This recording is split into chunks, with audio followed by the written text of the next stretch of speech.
Selamat datang kembali di penelusuran kita. Hari ini kita mau gali lebih dalam lagi nih soal buku Gary Taubes, Why We Get Fat. Ya, khususnya kita fokus ke bab 9 ya, Ya, tentang hukum adipositas itu. betul, The Laws of Adiposity. Kita coba pahami bareng-bareng gimana sih tubuh kita ini sebenarnya ngatur lemak, Hmm, melampaui anggapan yang biasa kita dengar ya soal kalori masuk, kalori keluar. ya yang kayaknya simple banget itu ya. Nah, pernah nggak sih Anda kepikiran jangan-jangan gemuk itu bukan semata-mata soal kurang kontrol diri atau malas? Tapi ada sesuatu yang lebih, biologis gitu. Ya, ada mekanisme di baliknya. Oke deh, kita coba bongkar ya. Siap. Kita mulai dari satu eksperimen yang cukup terkenal tahun 70-an, pakai tikus, dilakukan sama George Wade. Iya, eksperimen Wade. Eksperimen pertama, dia angkat ovarium tikus betina. Hasilnya, wah tikusnya jadi rakus banget makannya, berat badannya naik drastis. Sepintas kan kayaknya mendukung ide lama ya. Oh, makan banyak ya jadi gemuk. Gitu kan? Iya, persis. Tapi Wade ini pinter. Dia lanjut eksperimen kedua. Gimana tuh yang kedua? Ovariumnya diangkat lagi, tapi, nah ini kuncinya, dia tikusnya dibatasin ketat setelah operasi. Nggak boleh makan berlebih. Oh, jadi cuma dikasih makan porsi normal gitu? Bener. Hasilnya, ini yang bikin kaget. Tikus-tikus ini tetap gemuk secepat yang pertama. Wah. Terus gimana? Kan makannya dibatasin. Nah, karena nggak bisa nambah energi dari makanan, mereka jadi, lesu banget, nggak aktif sama sekali, kerjanya cuma diem aja. Jadi kayak mendukung teori satunya lagi. Kurang gerak bikin gemuk. Iya kan? Jadi bingung. Nah, disinilah kesimpulan Wade jadi menarik banget. Oke, gimana kesimpulannya dia? Menurut Wade, ini titik pentingnya bukan rakus atau malesnya yang jadi penyebab utama, tapi ada semacam dorongan dari dalam tubuh buat numpuk lemak. Dorongan fisiologis gitu ya? Iya, dorongan fisiologis yang muncul karena perubahan hormon setelah ovariumnya diangkat. Jadi makan banyak atau jadi males itu Itu cuma akibatnya aja. Cara tubuh merespons dorongan tadi. persis. Masalah utamanya itu di sistem regulasi lemaknya yang keganggu. Oke. Jadi ada semacam perintah biologis ya? Nah, kalau ngomongin mekanisme, ada pemain kunci nih di level sel. Apa tuh? Namanya enzim lipoprotein lipase, LPL.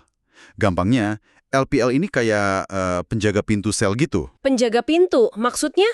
Dia tugasnya nangkap lemak dari aliran darah, terus dimasukin ke dalam sel. Oke. Nah, kalau LPL ini aktifnya di sel lemak, ya sel lemaknya makin banyak nyimpen lemak, makin gemuk. Tapi kalau di sel otot, Kalau aktifnya di sel otot, lemaknya ditarik ke otot, terus dibakar jadi energi. Gitu. oke. Terus hubungannya sama ovarium tikus tadi gimana? Nah, hormon estrogen yang dibikin sama ovarium itu, fungsinya ternyata ngerem aktivitas LPL di sel lemak.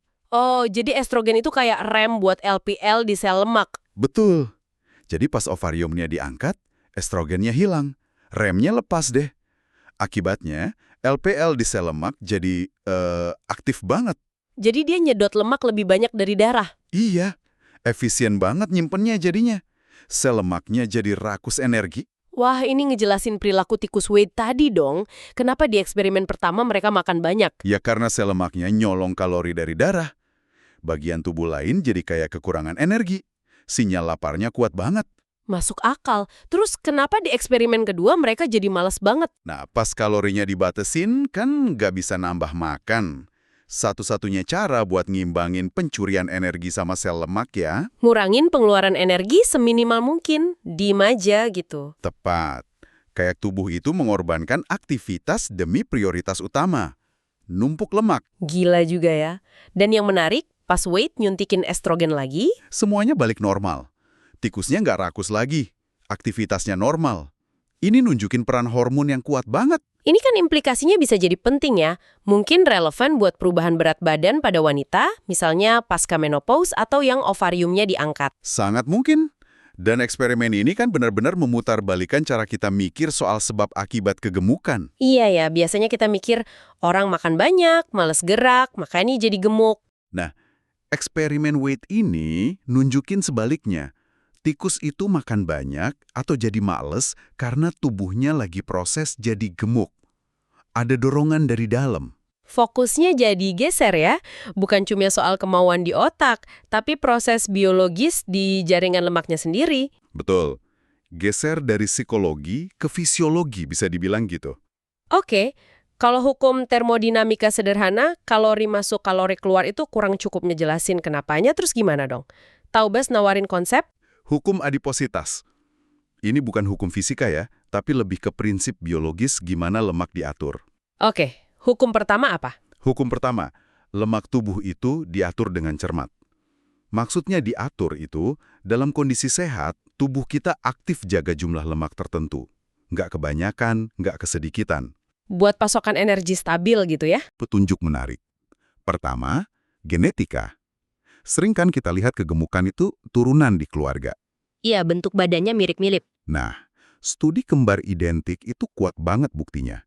Kalau ada kembar identik kurus, bentuk badannya sama persis. Kalau kembar identik gemuk, juga sama. Bahkan pola numpuk lemaknya mirip banget. Pertanyaannya, apa iya gen cuma ngatur nafsu makan sama rasa malas aja sepresisi itu? Atau jangan-jangan gen itu langsung ngaruh ke gimana dan di mana lemak disimpan. Kayaknya lebih masuk akal yang kedua ya. Oke, itu genetika, terus apa lagi? Kedua, lihat dunia peternakan. Udah lama banget peternak itu sengaja mengembang biakan hewan ternak, sapi atau babi, biar lemaknya lebih banyak di dagingnya. Atau sebaliknya. Iya, kayak sapi angus yang marblingnya banyak gitu ya. Betul! Susah kan kita percaya ini cuma soal memanipulasi gen biar sapinya mau makan lebih banyak, atau biar sapinya jadi males? Rasanya lebih kayak energinya emang sengaja diarahin buat jadi lemak di otot gitu ya. Nah, itu nunjukin penyimpanan lemak itu bisa diatur atau diarahin secara genetik. Oke, masuk akal. Yang ketiga. Ketiga, hewan liar. Mereka itu cenderung stabil berat badannya, meskipun kadang makanan lagi melimpah. Kalaupun naik biasanya ada tujuannya ya. Iya, musiman biasanya, buat hibernasi atau buat reproduksi. Dan nggak bikin mereka jadi sakit kayak obesitas pada manusia. Contohnya? Contoh paling ekstrim itu hewan yang hibernasi, kayak tupai tanah. Mereka bisa lipat gandain lemak tubuh cuma dalam beberapa minggu sebelum hibernasi. Dan itu nggak tergantung makanannya apa aja tuh. Tinggal terlalu, itu kayak udah jadwal biologisnya aja. Bahkan di lab, dikasih makan terbatas pun, pas waktunya gemuk, ya mereka gemuk. Prosesnya kuat banget. Jadi kalau hewan aja bisa ngatur lemaknya sepresisi itu, Kenapa manusia dianggap pengecualian? Argumennya ya kita nggak terkecuali. Justru kemampuan manusia numpuk lemak sampai bahaya itu malah nunjukin ada yang salah sama sistem regulasi lemak kita. tepat. Penumpukan lemak berlebih itu sinyal kalau sistem pengaturannya lagi bermasalah. Oke, ini nyambung ke hukum atau konsekuensi berikutnya ya. Kalau lemak itu diatur, hukum pertama, berarti Kegemukan itu bisa kita lihat sebagai gangguan akumulasi lemak, bukan cuma gangguan keseimbangan energi. balik lagi ke kesimpulan Wei tadi ya. Makan berlebih itu seringnya gejala.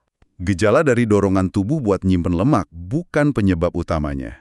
Kita makan berlebih karena tubuh lagi aktif numpuk lemak. Dan ini konsisten ya di berbagai model hewan di lab. Konsisten banget.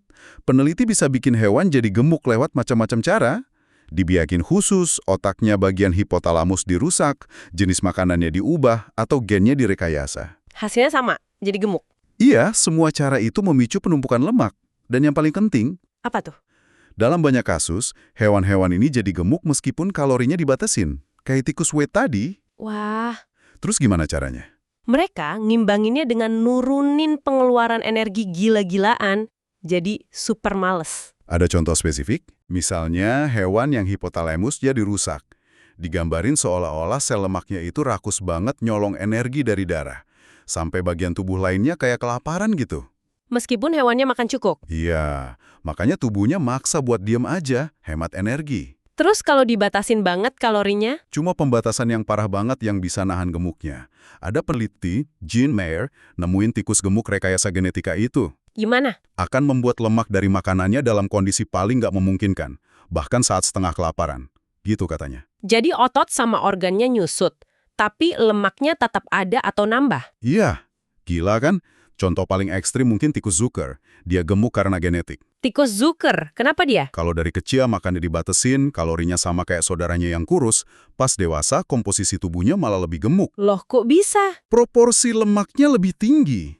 Otot sama organnya lebih kecil dibanding saudaranya yang makan bebas. Kayak tubuhnya ngorbanin pertumbuhan normal demi nurutin gen buat nyimpan lemak. Sampai segitunya ya dorongan nyimpan lemaknya? Bahkan pas hewan-hewan gemuk ini akhirnya mati kelaparan karena diet super ketat, pas diotopsi cadangan lemaknya masih banyak. Otot sama organ duluan yang dikorbanin. Wow, jadi intinya dari semua riset hewan ini jelas banget ya? Jelas banget, kegemukan di model ini bukan karena rakus atau males. Perilaku itu akibatnya. Penyebabnya ya perubahan di regulasi jaringan lemaknya. Konsep makan terlalu banyak jadi nggak relevan dong ya kalau jumlah normal aja didorong buat jadi simpanan. Betul. Ini bisa jadi relevan buat memahami paradoks ibu gemuk tapi anaknya kurang gizi di masyarakat miskin itu. Jaringan lemak si ibu kayak punya agenda sendiri. Menarik. Terus sebaliknya gimana? Model hewan kurus? Nah, kalau hewan yang secara genetik kurus dipaksa makan banyak kalori, mereka tetap kurus. Kok bisa? Tubuh mereka ngerespons dengan ningkatin pembakaran energi. Jadi kayak buang-buang energi gitu. Jadi kekurusan itu juga diatur ya, bukan cuma soal perilaku baik aja. Kemungkinan besar begitu. Menunjukkan ada sistem regulasi di kedua arah, baik mencegah terlalu gemuk maupun terlalu kurus. Oke. Jadi kalau kita rangkum argumen inti dari bab ini dalam satu kalimat yang lumayan menantang nih. Gimana tuh? Kita tidak menjadi gemuk karena makan berlebih, kita makan berlebih karena kita sedang menjadi gemuk. Gimana? Ya, itu provokatif tapi merangkum gagasannya dengan baik. Dorongan biologisnya dulu, perilaku mengikuti. Nah, lantas, apa artinya semua ini buat Anda yang dengerin? Bab ini kan bener-bener goyangin fondasi keyakinan umum soal berat badan ya? Iya banget. Fokusnya geser dari sekedar soal kemauan, hitung kalori, ke biologi yang lebih rumit soal regulasi lemak. Implikasinya gede banget dong kalau gitu. Gede. Kalau penyimpanan lemak itu memang diatur hormon dan enzim, kayak hubungan estrogen LPL tadi. Pertanyaan berikutnya kan jadi, Hormon apa lagi yang berperan? Dan faktor diet apa yang paling ngaruh ke hormon itu pada manusia? nah itu dia. Ini membuka pintu ke diskusi soal peran hormon lain, kayak insulin misalnya. Dan gimana nutrisi tertentu, kayak karbohidrat, bisa mempengaruhinya. Wah, jadi makin kompleks ya? Memang, tapi mungkin juga lebih mendekati kenyataan biologisnya. Oke, mungkin satu pemikiran terakhir nih buat dibawa pulang sama pendengar. Silakan. Kalau tubuh kita dalam kondisi tertentu, emang secara aktif berusaha nyimpen lemak karena sinyal-sinyal regulasi ini. Kalau ada dorongan biologis kuat buat numpuk. Seberapa efektif sih strategi umum makan lebih sedikit, bergerak lebih banyak dalam jangka panjang buat ngelawan dorongan biologis itu? Nah, itu pertanyaan jutaan dolar kan? Sesuatu buat direnungkan dan mungkin dieksplorasi lebih lanjut. Oke deh, sekian dulu penelusuran mendalam kita kali ini soal hukum adipositas. Sampai jumpa di pembahasan berikutnya.